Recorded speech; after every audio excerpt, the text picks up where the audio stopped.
Here we are with Rufus. He just finished, so he had his free play, now his training walk, which you just saw. Now we're going to the bed, and then we'll move to reflection. Those are the 4 steps of training. Scott's just walking him in. You can see he's wearing that transitional leash from the training walk. He's going to place him on the bed. Ignore our giant pile of trash we need to take out. He has to be in a calm, cool, collected state while on this bed, so that means his bum has to be down. It can be down in a sit or a lay down, but he has to keep his bum down. Here, Scott's just giving a good massage. They had a good training walk. We don't use lots of verbal cues. Good boy, that's it, great job, things like that. We're wanting Rufus to learn how to control his own impulses, and if he's only ever doing it for the rewards that we give him, he's not going to make that choice on his own. So here he did a really good job on his walk. Scott's just loving him all over, giving him that massage. This is also helping him understand that people can touch his paws and his feet and his tail, not to be reactive. It just is a good time for us to assess him. Also, lumps, bruises, foxtails, anything like that we might need to get out so that it doesn't become a problem. Scott's going to tighten that leash up and just leave it around his neck. And we leave the leash on just in the beginning for a little while, so that way if he jumps off the bed, which he's going to, we can use distance pressure or use that leash through contact pressure and pull him back to the bed so that he can be there. This raised cot is important. If you don't have a raised cot, you're going to want to go order one. You can get them off of Amazon for really cheap. The thrift stores have them often also. Removing the cooler.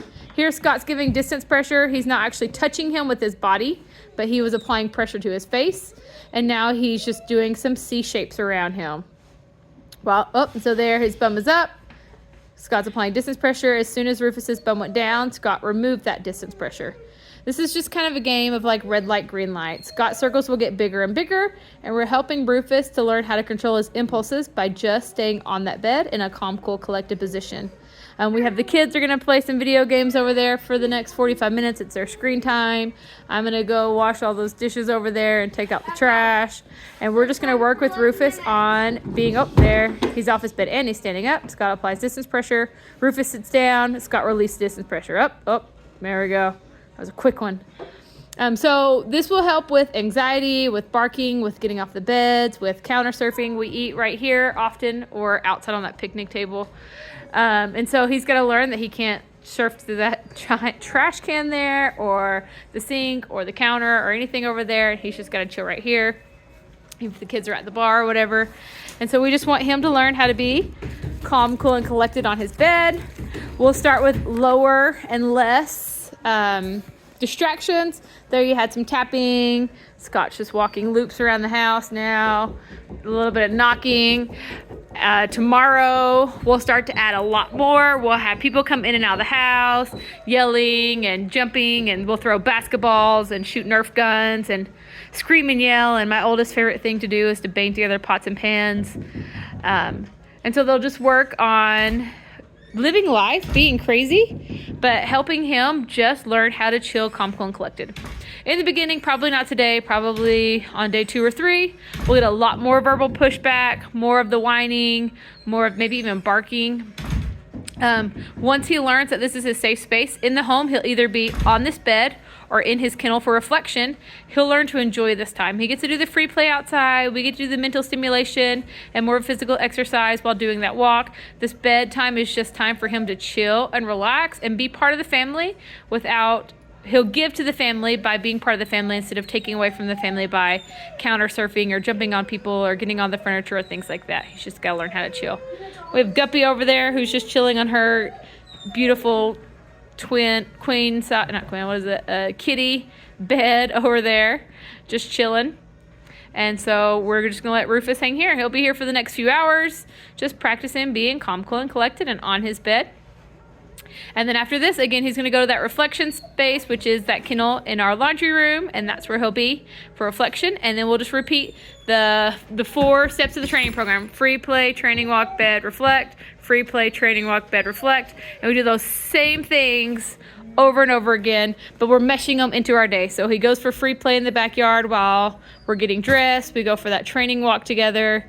Then he's on his bed while we're making breakfast and eating breakfast. And he goes to that reflection while I take everyone to school or whatever.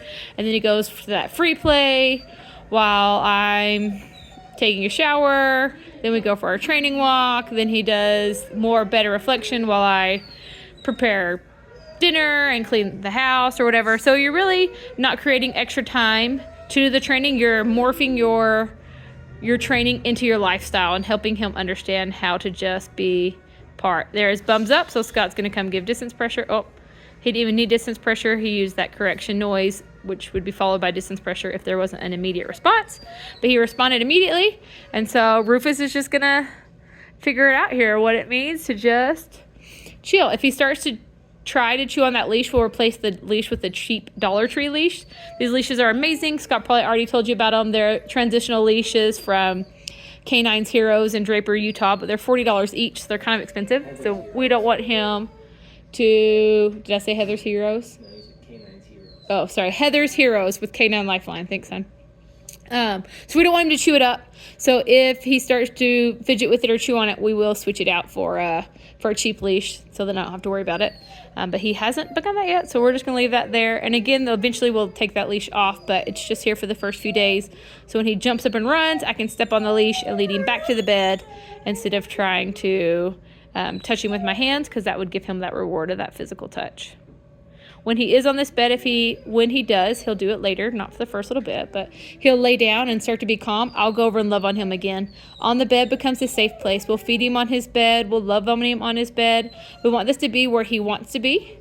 And you can see why that cot is so important. He's looking at that dramatic step to getting off the bed and thinking, man, if I get off this, I get in trouble. Whereas if we had a flat bed, it's very easy to just hang a head off or hang a paw off or do something that needs correction often. Or by having it be a dramatic step, we're helping him understand what is right and what is wrong so that he can more easily make a decision of what he wants the consequences to be. A positive one for being so good or a negative one for getting off.